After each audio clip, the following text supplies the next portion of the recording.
Assalamualaikum warahmatullahi wabarakatuh. As-Sa'labi menghikayatkan, pada masa Bani Israel ada seorang laki-laki bernama Isya. Dia adalah seorang ulama Bani Israel. Setiap saat dia sering membolak-balikkan lembaran kitab-kitab kuno Samawi untuk ditelaahnya.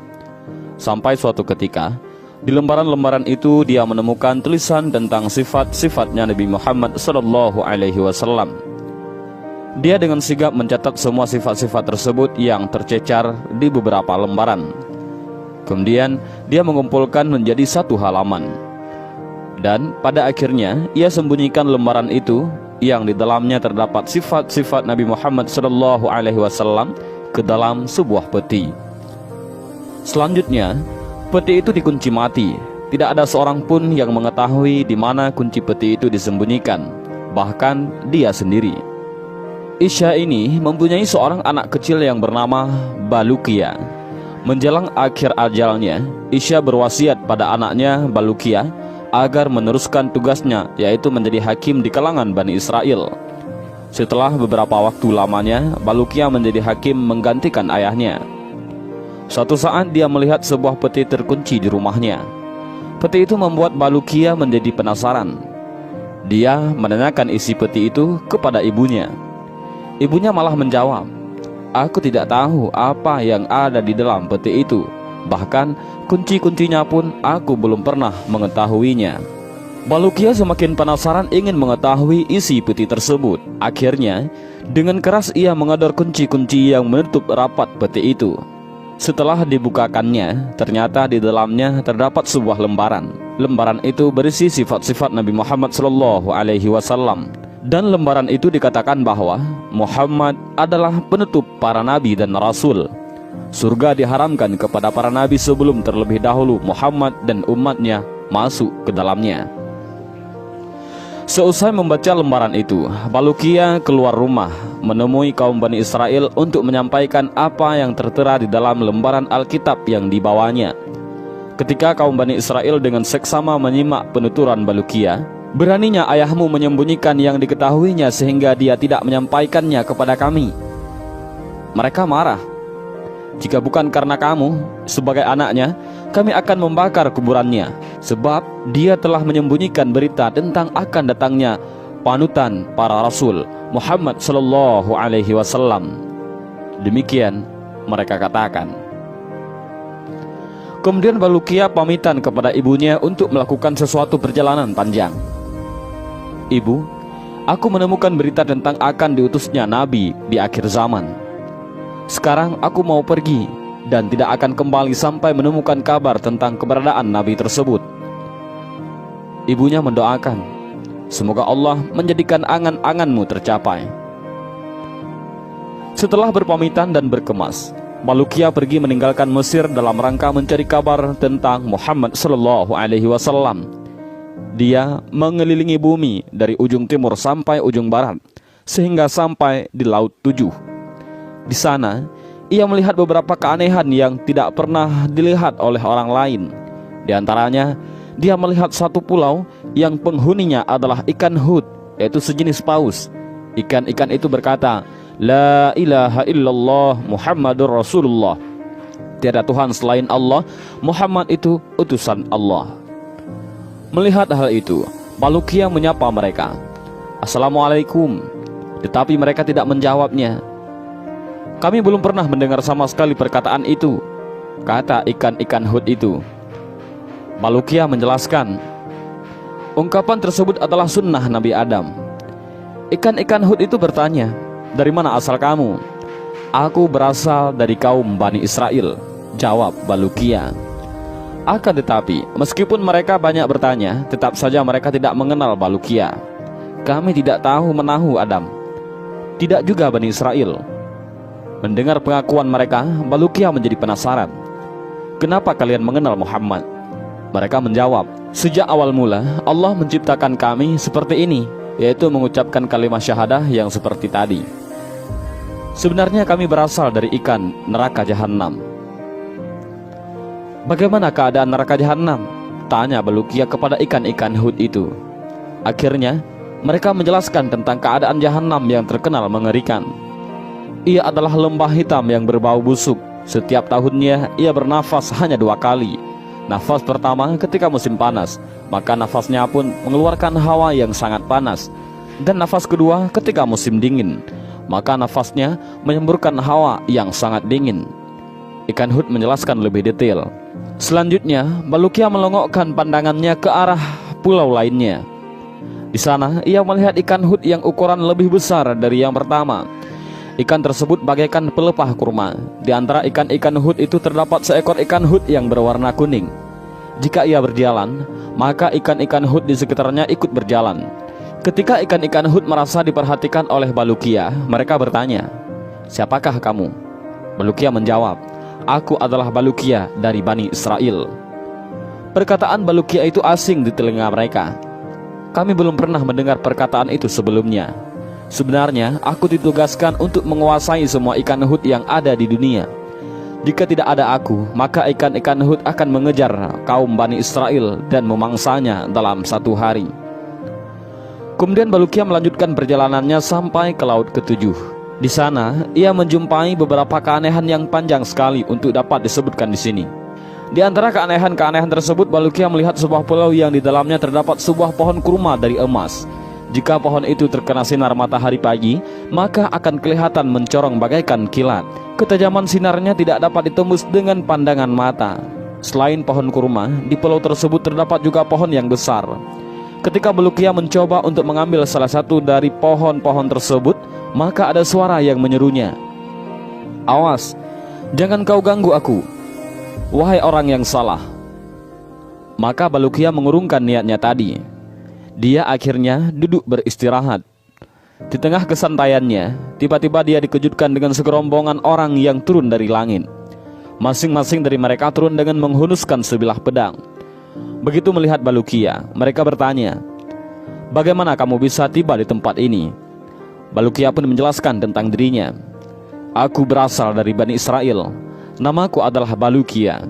Sekarang aku ingin tahu siapakah kalian sebenarnya." "Kami adalah kaum jin yang beriman. Allah mengirimkan kami dari langit untuk membunuh golongan jin kafir di muka bumi." Akhirnya Balukia pun meninggalkan mereka.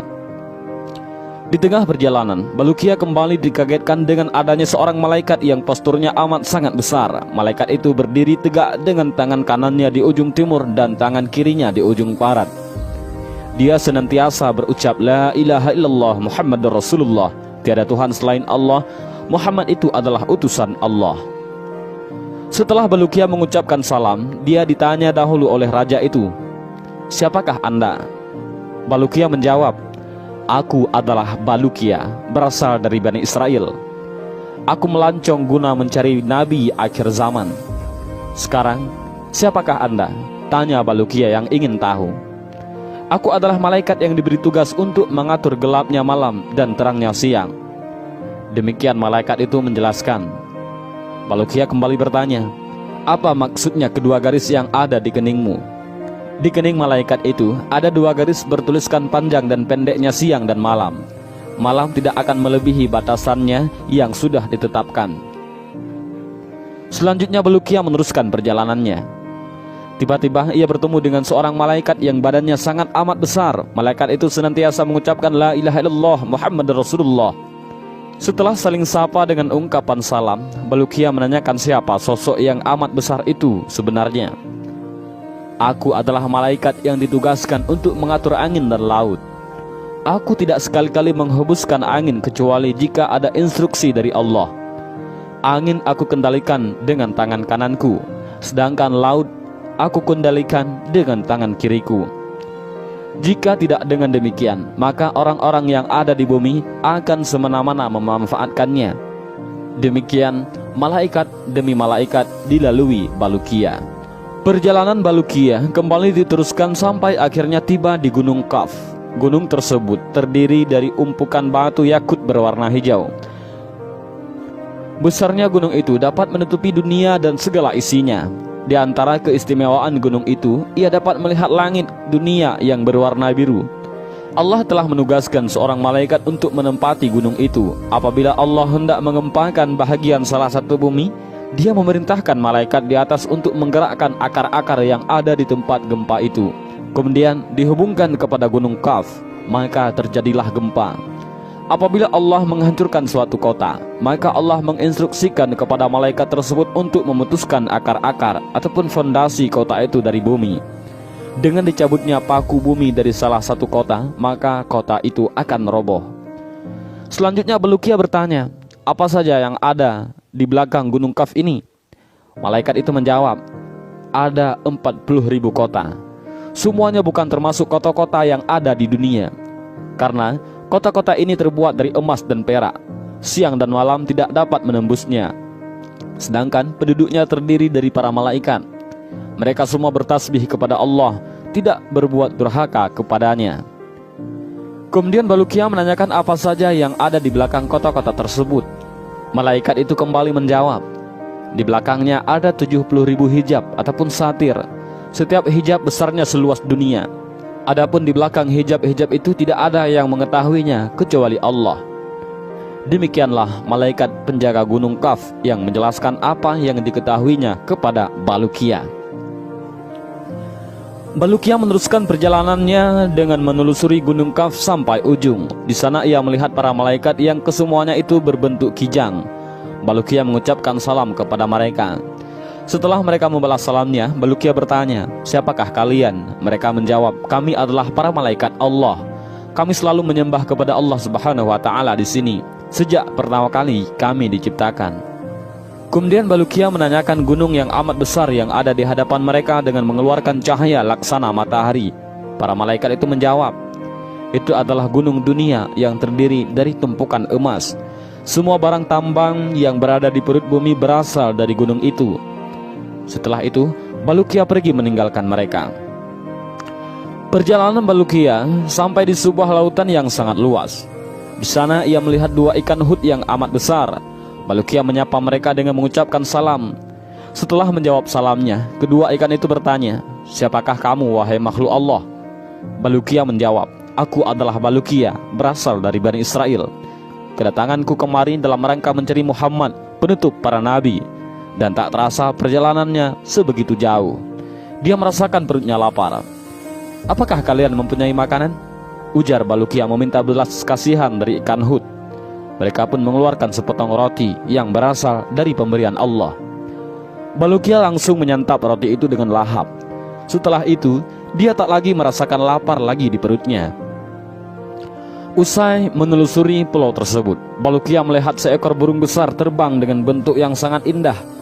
Tingkah burung itu membuat ia heran melihatnya. Ia bertengger di sebuah dahan pohon. Di bawahnya terdapat hidangan makanan dengan ikan panggang sebagai pelengkapnya. Bulukia mendekati burung tersebut.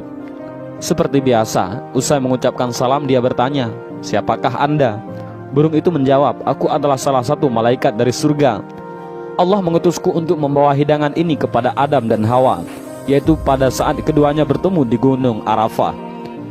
Setelah mereka berdua menyantapnya, Allah menyuruhku untuk menunggu hidangan tersebut sampai hari kiamat tiba. Allah juga menyuruhku untuk memberikan makanan bagi setiap orang yang datang kemari. Maka Bulukia menyantap makanan yang ada di depannya. Meskipun dia memakannya dengan sangat lahap, hidangan itu tidak berkurang sedikit pun, utuh seperti semula. Akhirnya ia menanyakan hal itu kepada burung yang tiada lain adalah malaikat. Kemudian burung itu menjawab, makanan yang ada di dunia itu akan berkurang jika dimakan dan berubah jika terlalu lama. Sedangkan makanan dari surga tidak seperti itu. Apakah ada orang lain yang pernah memakan hidangan ini? Tanya Bulukia kembali. Burung itu menjawab, membenarkannya. Orang biasa makan di sini adalah Khidir Abul Abbas. Dia terkadang mampir ke sini untuk makan. Setelah itu dia pergi lagi. Ujar burung itu menutup pembicaraan. Ketika nama Khidir disebutkan, Bulukia langsung terperanjat. Dia ingin sekali bertemu dan berguru kepadanya. Suatu hari, pada saat Bulukia sedang duduk santai, tiba-tiba dikejutkan dengan adanya Khidir alaihissalam. Bulukia melihat Khidir berada di hadapannya dengan pakaian yang serba putih. Dia berdiri hormat dan mengucapkan salam kepadanya. Khidir pun menjawab salam tersebut. Kemudian Bulukia menjelaskan maksud perjalanannya. Wahai Abul Abbas, ataupun Khidir, aku pergi dari rumah demi mencari seorang nabi akhir zaman, sehingga pencarianku sampai ke tempat ini dan bertemu denganmu. Karenanya, sudilah kiranya Anda memberitahukan kepadaku di mana nabi itu berada." Khidir alaihissalam menjawab, "Sesungguhnya nabi akhir zaman tidak akan lahir pada masa sekarang ini. Kamu tidak mungkin dapat bertemu dengannya.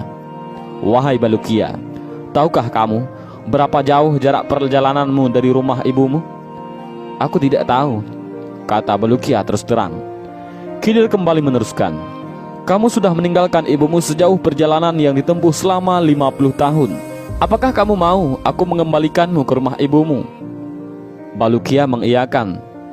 "Jika demikian, pejamkan matamu," pinta Khidir alaihissalam. Ketika Balukia memejamkan kedua matanya, tiba-tiba tidak berasa dia sudah berada di samping ibunya. Begitu Balukia membuka kedua matanya, dia melihat ibunya sudah berada di sampingnya. Dia bertanya kepadanya, "Bu, apakah engkau melihat siapakah orangnya yang telah membawaku kemari?" Ibunya menjawab, "Aku melihat seekor burung putih membawamu dan meletakkanmu di sampingku." Setelah itu ia segera terbang kembali. Usai meluapkan rasa rindunya, Balukia menceritakan kisah petualangannya kepada ibunya. Kemudian ia keluar untuk menemui kaumnya. Mereka pun menanyakan ketidakhadiran Balukia di tengah mereka beberapa waktu lamanya. Akhirnya Balukia menceritakan semua peristiwa-peristiwa aneh yang dilihatnya selama dalam petualangan mencari nabi akhir zaman. Mendengar isi kisah tersebut, kaum Bani Israel menulis semuanya, tidak ada yang lewat. Kegiatan menulis kisah dari petualangan Balukia ini tidak dapat diselesaikan selama kurun waktu 40 tahun.